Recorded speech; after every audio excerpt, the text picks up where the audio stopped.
लक्ष्मी जी का वास। एक बार की बात है, राजा बलि समय बिताने के लिए एकांत स्थान पर गधे के रूप में छिपे हुए थे। देवराज इंद्र उनसे मिलने के लिए उन्हें ढूंढ रहे थे। एक दिन इंद्र ने उन्हें खोज निकाला और उनके छिपने का कारण जानकर उन्हें काल का महत्व बताया, साथ ही उन्हें तत्व ज्ञान का बोध कराया। तभी राजा बलि के शरीर से एक दिव्य रूपात्मा स्त्री निकली। उसे देखकर इंद्र ने पूछा, दैत्यराज, यह स्त्री कौन है? देवी, मानुषी अथवा आसुरी शक्ति में से कौन सी शक्ति है? राजा बलि बोले, देवराज, ये देवी तीनों शक्तियों में से कोई नहीं है, आप स्वयं पूछ लें। इंद्र के पूछने पर वे शक्ति बोली, देवेंद्र, मुझे न तो दैत्यराज बलि जानते हैं और न ही तुम या कोई अन्य देवगण। पृथ्वी लोक पर लोग मुझे अनेक नामों से पुकारते हैं, जैसे श्री लक्ष्मी आदि। इंद्र बोले, देवी, आप इतने समय से राजा बलि के पास हैं, लेकिन ऐसा क्या कारण है कि आप इन्हें छोड़कर मेरी ओर आ रही हैं? लक्ष्मी बोली, देवेंद्र, मुझे मेरे स्थान से कोई भी हटा या डिगा नहीं सकता है।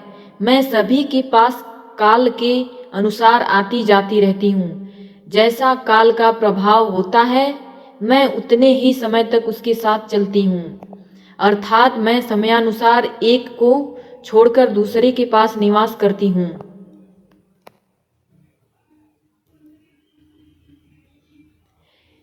इंद्र बोले, देवी, आप असुरों के यहाँ निवास क्यों नहीं करती?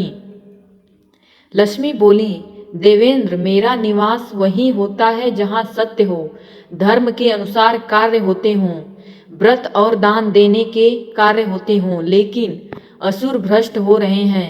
ये पहले इंद्रियों को वश में कर सकते थे, सत्यवादी थे, ब्राह्मणों की रक्षा करते थे, पर अब इनके एक गुण नष्ट होते जा रहे हैं।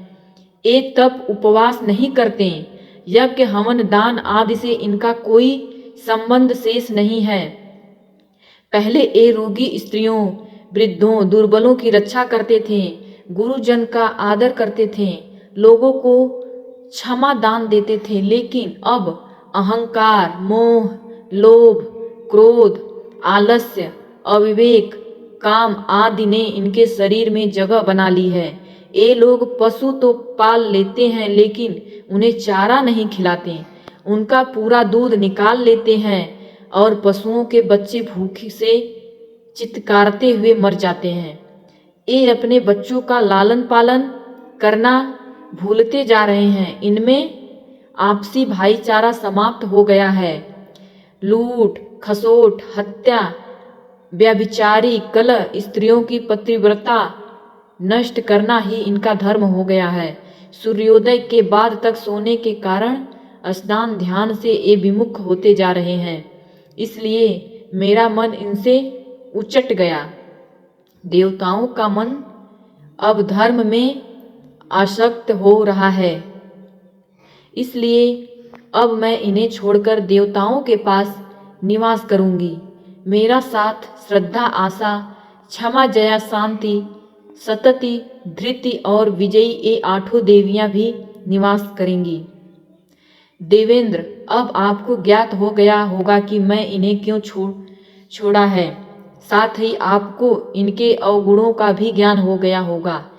तब इंद्र ने लक्ष्मी को प्रणाम किया और उन्हें आदर सहित स्वर्ग ले गए। ऐसी आध्यात्मिक ज्ञान के लिए हमारे चैनल को लाइक, सब्सक्राइब और शेयर करें। धन्यवाद।